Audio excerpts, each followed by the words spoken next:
The Great Depression started in 1929, and my father was born in 1932. I recommend that everyone study what happened during the Great Depression. History tends to repeat itself every 50 years.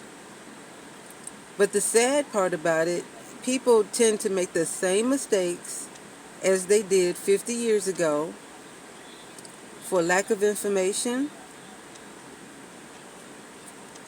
and for forgotten history.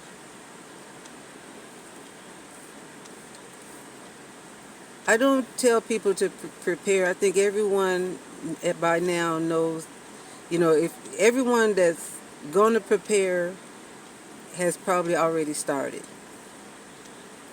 Even if you just started yesterday, I think anyone that hasn't started preparing and saving, stocking up on food and water, and just figuring out, how they can manage off the grid. And see, one of the advantages of living off grid is that you're already off grid. So if the grid breaks down, it's not gonna be a major inconvenience to you because you're already off grid. And living off grid is a bit harder. I mean, it's more manual work, of course. Um, we haul water. Even we have a harvesting. We have a water harvesting system, but we still buy drinking water. And even with the harvesting system, we have to go get the water from outside, bring it inside.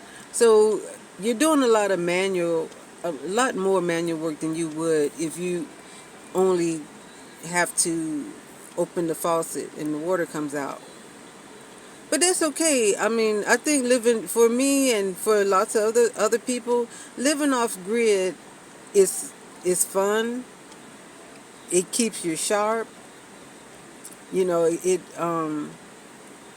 it forces you to have a routine that works because everything depends on everything. Everything is connected together, manually connected together. So it's like for instance, in the morning, often I will have a hot cup of coffee.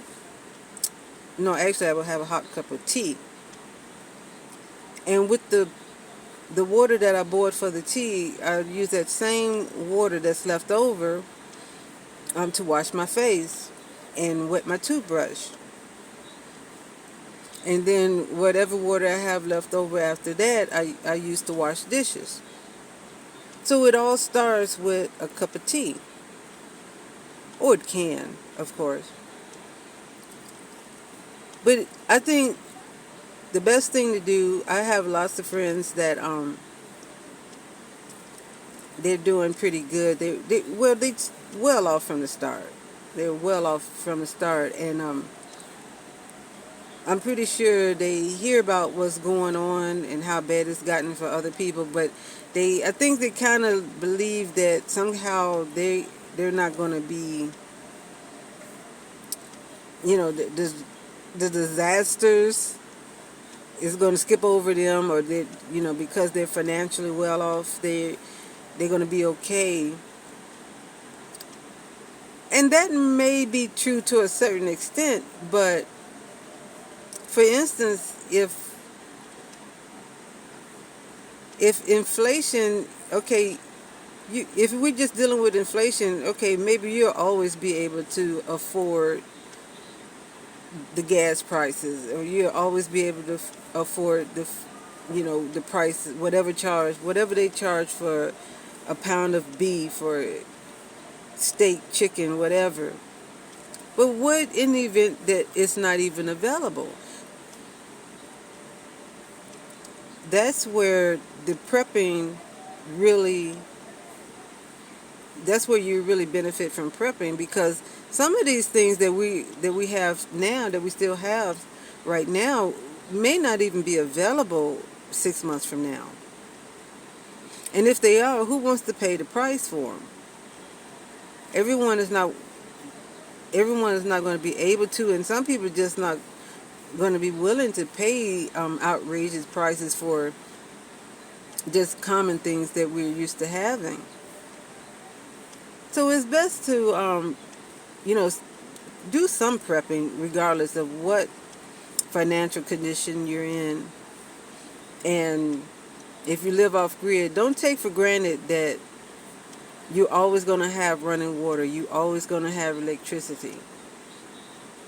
And so that's one of the nice things about being off grid is that you already in a self-reliant mindset.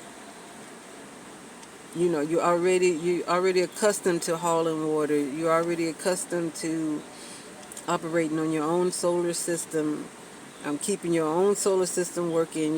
You're accustomed to basic maintenance on your generator, things like that. And you learn these things just simply from living off grid, and just simply from living in the middle of nowhere. And you know that if you don't do it, it doesn't get done. So you become self-reliant in that way. So do some prepping, have some emergency gear.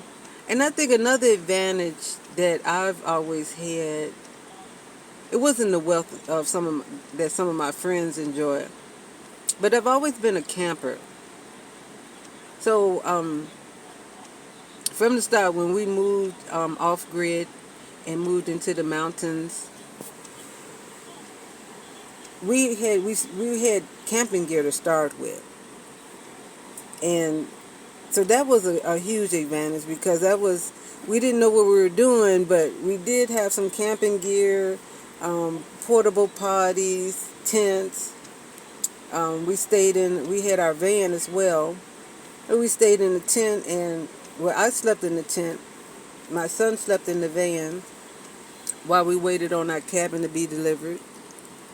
And just, we had, because I was a camper, we had cooking gear, portable stove, things like that. Some camping, what I would call camping cosmetics, soaps, tissues, paper towels, things like that.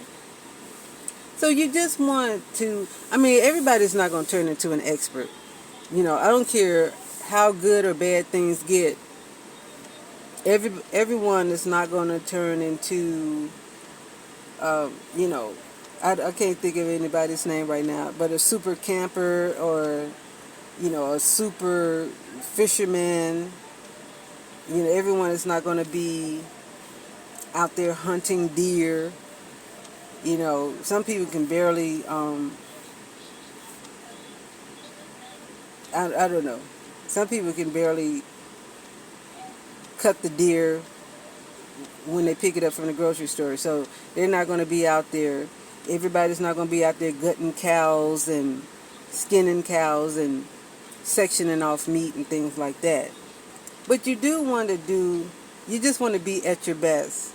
You want to be as prepared as possible. So you won't. So hopefully you can get through the hard times if they do come your way. Okay, give me a like and subscribe, you guys, so I can make more videos. Thank you.